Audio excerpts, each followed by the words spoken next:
Programang ito ay rated SPG. Striktong patnubay at gabay ng magulang ang kailangan. Maaaring may masiselang tema, lengguwahe, karahasan, sexual, horror o droga na hindi angkop sa mga bata.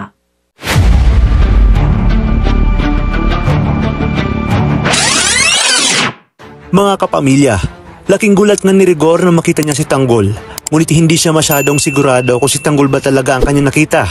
Ayon pa kay Rigor, kung hindi lang umano nakakulong si Tanggol ay hindi siya magdadalawang isip na isipin na si Tanggol ang kanyang nakita sa lugar kung saan pinatay si Sibilya.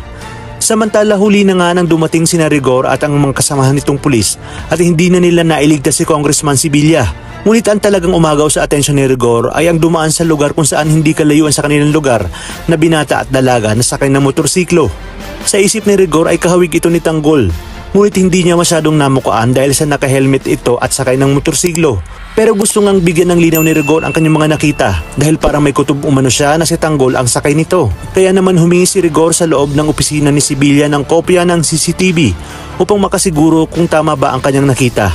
Ngunit sa kasamaang palad ay sira nga at hindi umano gumagana ang CCTV sa lugar. Kaya naman bigo si Rigor na makumpirma na si Tanggol ito at hindi niya na malalaman kung sino ang nasa likod ng pamamaslang kay Congressman Sibilya. Habang si Tanggol naman ay tuluyan ng tinanggap ang pagiging hitman ni Espinas dahil kapalit nga nito ang buhay ng kanyang mga kasamahan sa loob ng bilibid. Kinausap naman ni Tanggol si Mayor upang malinawan ang tumatakbo sa kanyang isip tungkol sa mga ipinapagawa ni Espinas sa kanya.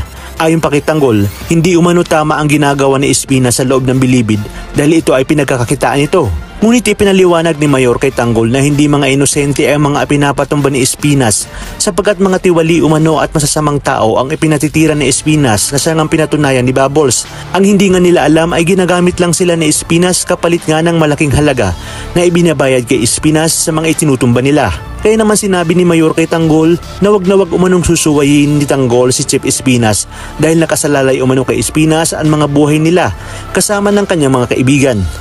Kaya naman mga kapamilya, pakatutukan natin ang mas kapanapanabik na mga tagpo. Dito lang sa pambansang teleserye ng Sambayanan, ang FPJ's Batang Quiapo.